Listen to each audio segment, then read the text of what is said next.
It's time for some actionable steps. So today we're going to jump in and update your Instagram bio together. So teacher authors, go ahead and reheat that cup of coffee because I'm your host, Cassandra Foster, and we're about to get schooled in socials. Welcome back to Schooled in Socials, and I'm so excited to kick off this little mini series that I'm going to be doing throughout the podcast that I call Let's Do It Together, where I'm going to walk you through one small piece of social media that can help you up-level your social media marketing. And today we are going to be focusing on your Instagram bio. So right now, I'm challenging you. Go to your desktop, open up Instagram, and go to your profile and click edit. I want you doing this right alongside me as we work together. Now, I want you to open it up on your desktop. So whatever device you're listening on, you can keep that going with me as your guide, and you can fill in the information so it's fresh as we go. First things first, before we start optimizing your Instagram bio, why are we even starting there anyways? Here's why. It is the first thing people see when they navigate to your page. And that means it's a deciding factor in whether people will follow you or not. Fun fact, you have less than 3 seconds to hook someone before they are likely to click away from your page. It is an insanely short amount of time, and your bio is right up at the top of that page in some key real estate, and that's probably the first thing that they are going to notice and read. So we want to make sure it's in tip-top shape. Finally, it's a key factor in SEO and how you can be found on Instagram. Instagram is turning more and more into a search engine, and a lot of your bio is searchable. So we want to make sure that it has those keywords that are going to help people find you. All right, let's jump in with talking about the parts of your bio. I break this down into 3 parts.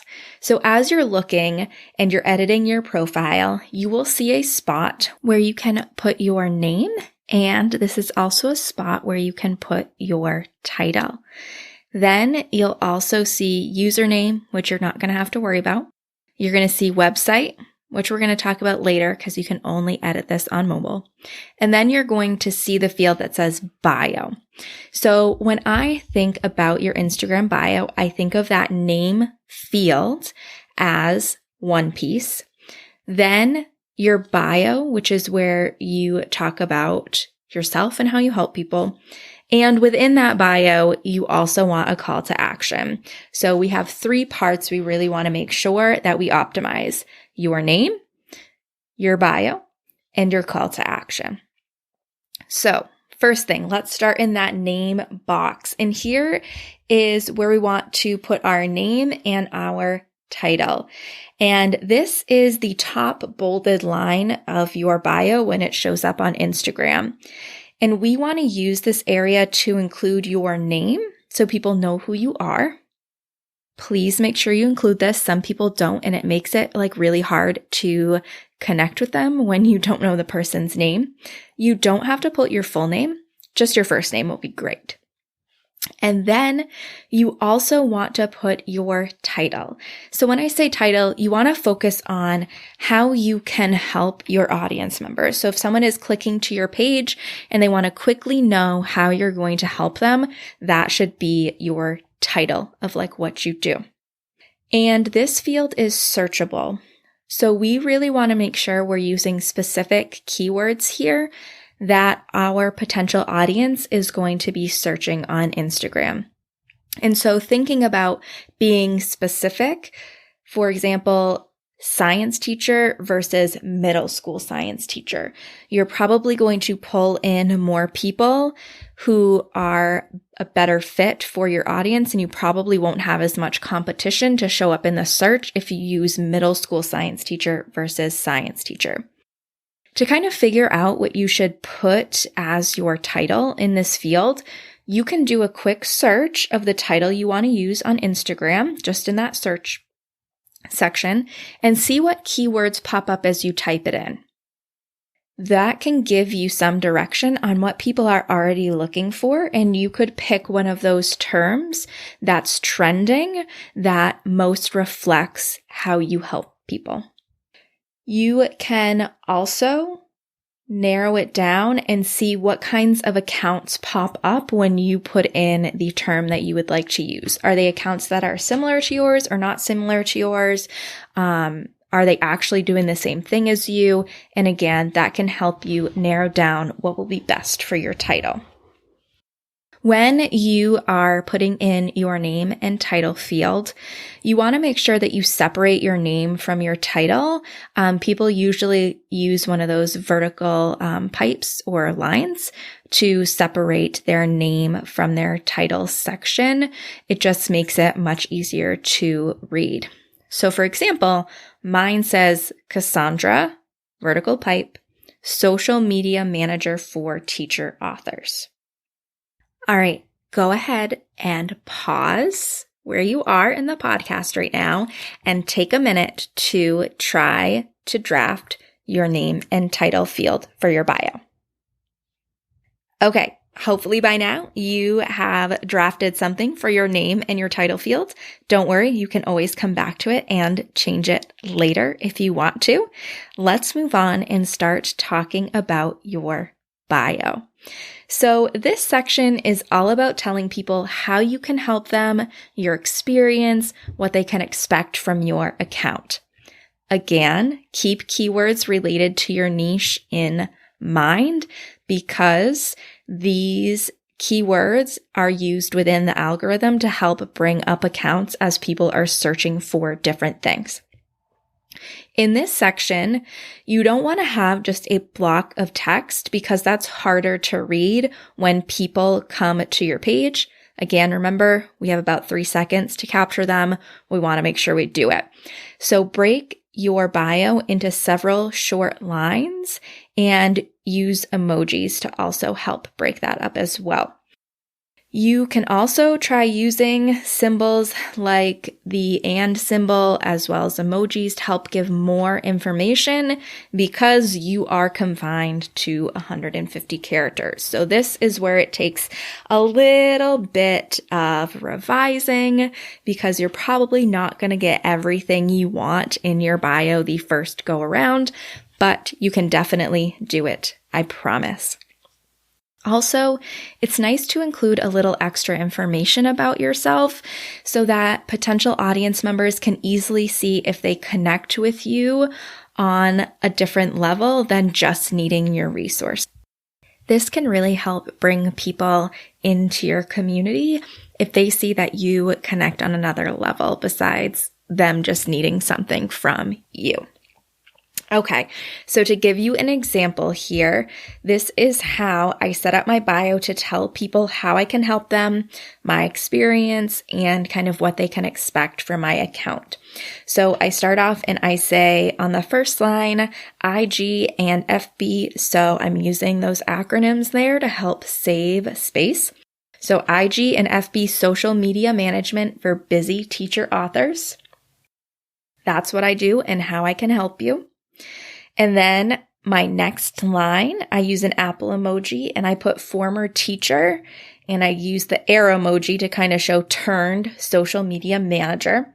So again, I am making sure that I am using those keywords like social media management, teacher authors. Those are the things that I want to come together when people search for me. And then my third line, I'm using here to connect with people on a different level. So I say WAHM, which means work at home mom, which is what I do. And I also put coffee lover because I am definitely a coffee lover. And again, I utilized emojis in that last little section to convey those messages so that I didn't go over those 150 characters. Okay, go ahead and pause this. I want you to give it a go. Try writing your bio and then come back and we will finish up talking about your call to action. There's no doubt if you've been around for a hot minute, you know the importance of analyzing your social media data to help you reach your big business goals. But if the thought of diving into that data on your own has been holding you back from the content clarity that it can bring, I've got your back. With my quarterly data analysis service, I'm here to be your data bestie right alongside of you, diving into your analytics and outlining a content plan so that you can take effective action. This way, you get all the benefits of having your eyes on your data to help make goals for the new year without having to take a course or wade through the numbers by yourself. It's time to tap into the magic of your social media data, and you don't even have to add anything to your plate to do it. Just hop on the waitlist right now in the show notes. I know your future self will thank you.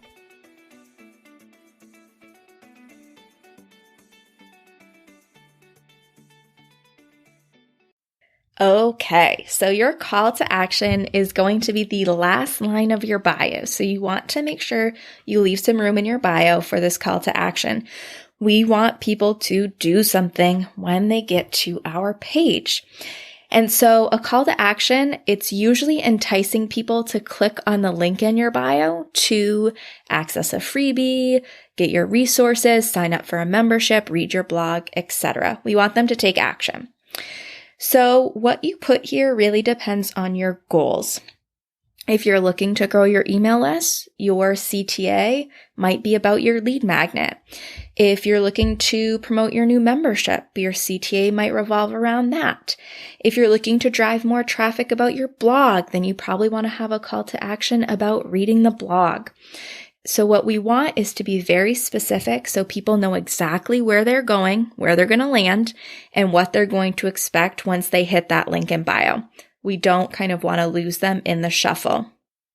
Now, one great way to do your call to action and save space is by using that backhand down emoji to indicate that they should click on the link to access what you just described.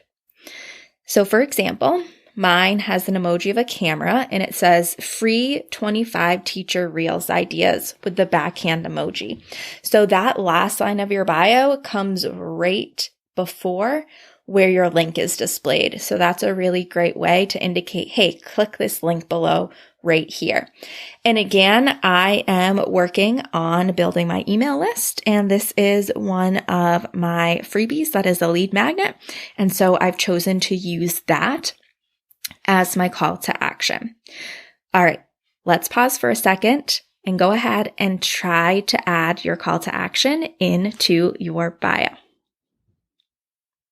Awesome. Look at that. You have just gone through and you have optimized your Instagram bio. Here are the things I want to make sure that you take away from this episode. When optimizing your Instagram bio, remember to look at all three components: your name and title, your bio, and your call to action. Hone in on those keywords that teachers in your niche are searching for, and make sure your bio is less about you and more about how you can help them. Having an optimized bio will help get more eyes on your account and help more people stay as followers, which is a win-win for sure. Now, here's what I want you to do. I want you, right after you finish listening to this podcast, to go to your mobile device, choose a really intentional link that you're going to use for that call to action, add it in to polish off your bio optimization. Then I want you to screenshot and share your new and improved bio on your Instagram stories and tag me. And let me know if you'd like some specific feedback. I'll choose a few bios to review and give pointers on. All right, cold coffee friends, thanks so much for listening. If you're loving getting schooled in socials, make sure to subscribe so you don't miss an episode. Also, I would love it if you left a review so that other teacher authors like you can start getting schooled in socials too. All right, I'll see you in the next episode.